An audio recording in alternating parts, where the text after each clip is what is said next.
Donc, dans cette vidéo, nous allons voir la suite et la fin de la leçon qu'on avait commencé en classe ensemble la semaine dernière et qui porte sur les probabilités.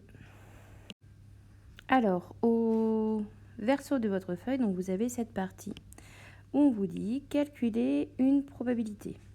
Alors, de toute façon, vous savez déjà comment le faire de façon intuitive, on l'a déjà vu ensemble. Mais voici la définition propriété qui nous permet de calculer une probabilité. Donc, dans une expérience aléatoire où il y a équiprobabilité, c'est-à-dire où chaque issue a la même probabilité, comme on avait vu ensemble, par exemple, pile ou face, le lancer de dés, etc.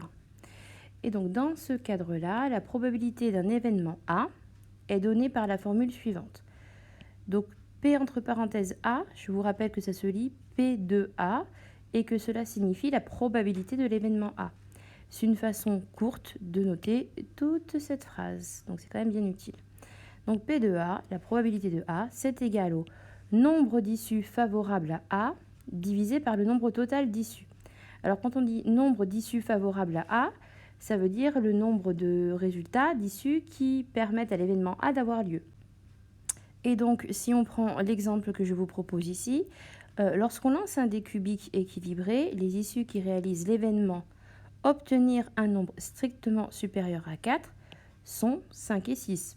Ah oui, si on lance un dé, les faces sont numérotées de 1 à 6, et donc les seules issues qui donnent un résultat strictement supérieur à 4, c'est-à-dire qu'on n'a pas le droit de prendre 4, eh bien, sont 5 et 6.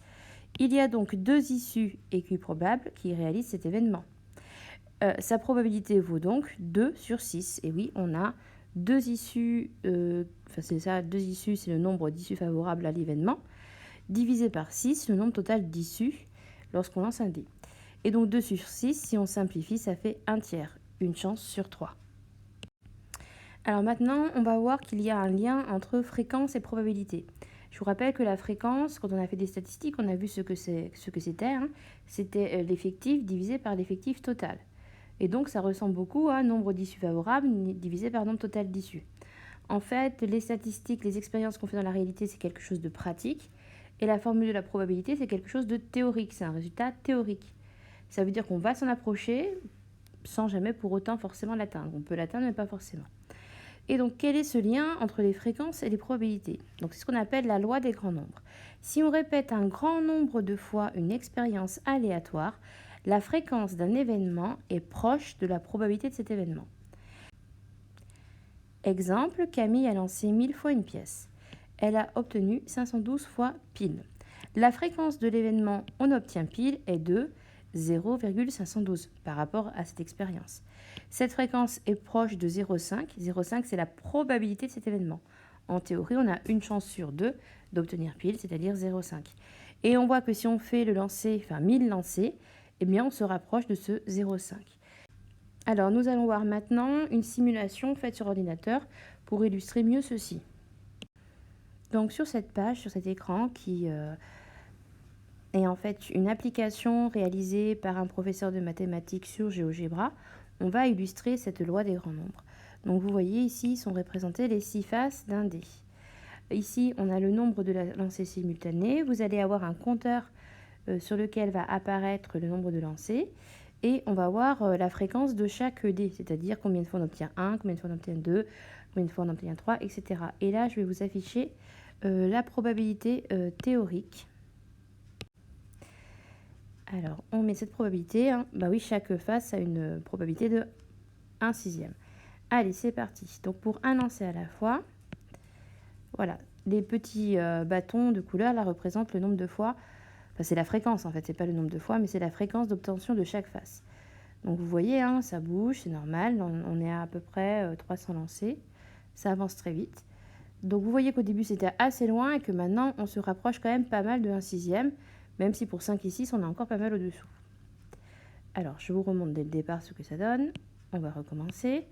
On recommence avec un lancer à la fois. Donc vous allez voir qu'au début c'est très différent, quand il y a peu de lancers, les fréquences sont assez lointaines de 1 sixième, c'est normal. Donc là vous voyez, hop, c'est très lointain. D'ailleurs pour 5 ça a mis un peu de temps à baisser. Voilà, et assez vite, ça va se stabiliser, ça va tendre, même si là, ce n'est pas encore le cas pour 6, vers ce 1 sixième. On va arrêter là. Alors maintenant, on va refaire la même chose, mais à la place d'avoir un lancer, on simule 100 lancers simultanés. Alors c'est parti. Voilà, vous voyez que très très vite, on va se stabiliser vers un sixième. Donc là, on est à peu près à 8000 lancers. Hop, on est de plus en plus proche, vous le voyez. On va arrêter et on va refaire la même chose, mais cette fois avec 1000 lancers à la fois. Et là, normalement, ça va se stabiliser beaucoup plus vite. Allez, c'est parti. Voilà, déjà au départ, quand on a fait 1000 lancers, on est déjà assez proche. Et donc si j'attends un petit peu, vous voyez que plus ça va, vraiment, plus toutes les barres vont être au niveau du trait rose, c'est-à-dire de la probabilité théorique. Voilà, là on est à peu près 100, pardon, on est à peu près à 75 000 lancés. Voilà, je vais attendre d'arriver à 100 000 et vous allez voir qu'on est vraiment très très proche. Voilà qui est fait, donc on va s'arrêter là. Donc en fait ici ce qu'on a fait, hein, c'est pour vous montrer que lorsqu'on répète une expérience aléatoire un très grand nombre de fois, là j'ai arrêté le compteur à 109 000, donc 109 000 lancers de dés, on s'aperçoit que chaque face a à peu près la même apparition, la même fréquence d'apparition et qu'elle est très très proche de 1/6, même si on voit qu'ici on a un tout petit écart. Voilà, donc c'est tout pour cette leçon.